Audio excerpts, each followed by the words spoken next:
Hello, welcome back to another video on cosine law, trigonometry. Okay, here's another example where we may use cosine law to solve another problem. Remember our example is when we're given side, angle side, which is the angle given to us is in between two given sides. In this scenario, we're given three sides. Side, side, side. So it's S. We can also use cosine law. Okay, you can also use cosine law. So, to use cosine law here, let's read the question. Alright, so use cosine law to find the smallest angle in the triangle below. Well, we can certainly eyeball it, okay, which one is smallest, but that's not a good idea. The textbook does have, the sine law does explain why it's such, but we're gonna just use the fact here that the smallest angle is always opposite the smallest side. So in this case, the smallest side is right here. So the smallest angle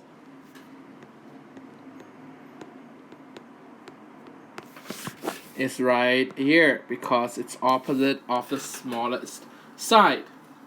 Now, since we're solving for the angle, solving an angle, we would use the angle version of the cosine law, which states cosine of the angle is equal to, we still have a squared plus b squared, but now we're subtracting c squared divided by 2ab. Where angle C, of course, is the angle we're looking for. This one is not labeled as well, so we can definitely label this as angle C, and hence the shortest side is little c, at least for this question. Alright, and then of course A and B doesn't matter as long as you label the angle accordingly. Once we labeled everything, we can substitute. Cosine of the angle C is equal to 6.98 squared, plus 6.6 squared minus 5.1 squared divided by 2 times 6.98 times 6.6. Plug them into the calculator. Okay, be careful of brackets. The denominator is in the bracket and the numerator is a separate bracket. And to know you always get it right, your answer should always be less than 1. This should. If it's not, you made a calculation mistake because you cannot do the next step if it's not less than or equal to 1. Okay, it has to be less than or equal to 1. Do you remember how we know the cosine of the angle is 0.7 something? But that's not what we're looking for. Do you remember what we need to do to find the actual angle itself? That's right. You would use the cos -1. This is the correct notation of the number. And once we plug into our calculator, we get C is approximately 3 sig digs, not 44.0 degrees. Okay, that is our final answer. So that's how you can find, okay, a missing angle within a triangle using cosine law. Notice none of these triangles are special. Okay, they're not right angle triangles. We have done some with obtuse, some with acute triangles. Okay, doesn't matter which triangles they are, cosine law works with all of them as long as you correctly identify the sides. Okay, which sides you're looking for, which side you're given. Please refer to the formula. And this is not Pythagorean theorem and not just simple opposite adjacent hypotenuse. Okay, it is beyond that. We'll just do one really quick example. Okay, one really quick example to wrap this lesson up.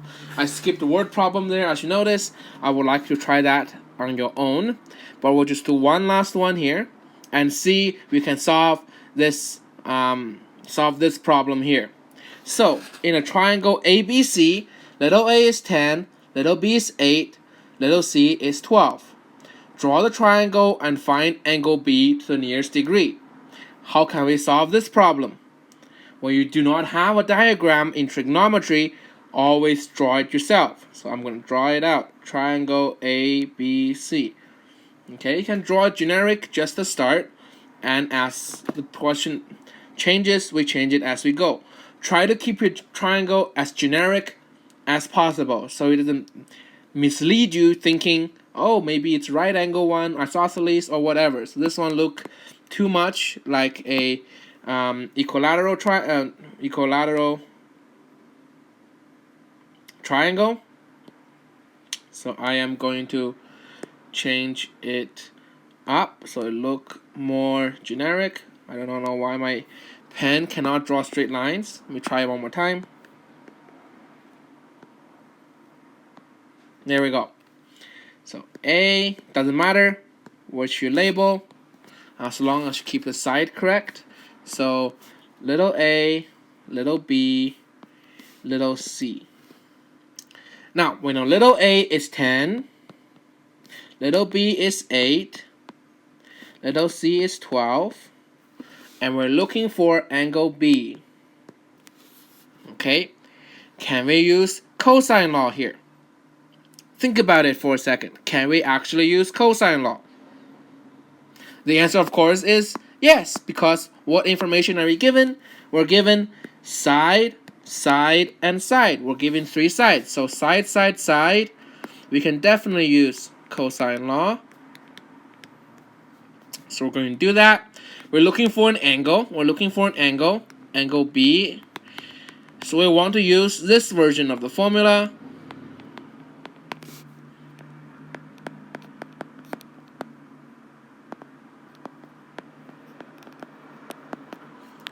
However, something might seem strange to you because we're looking for angle B, but my angle here is angle C. How can I change that? Well, it's very easy. Just switch B and C.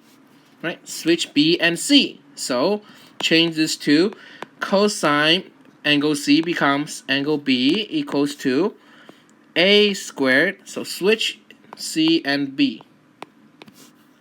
A squared plus, well, so this is my C. Well, I don't want to confuse you, so I'm going to erase that. Just switch letters correspondingly. So C squared minus B squared over 2AC. I'll leave the substitute and solving to you. Don't forget to take cos -1 of the angle. Okay, the final answer, angle B should be approximately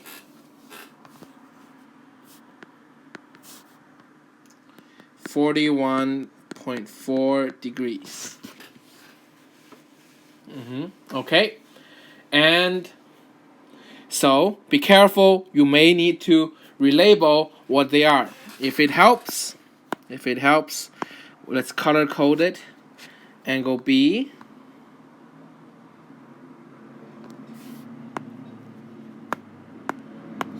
Let's do this color. And oh, I forgot to color code the little b, same color.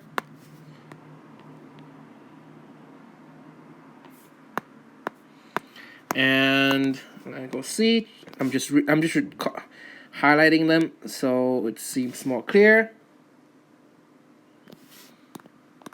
And finally, green. A.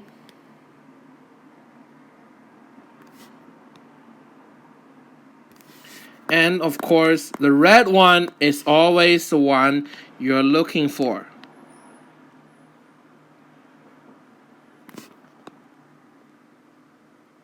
So of course, C is not C. C is actually B.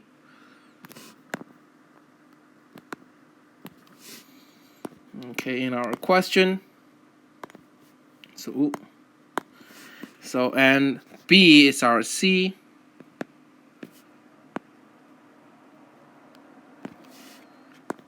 Oh, I missed one C here.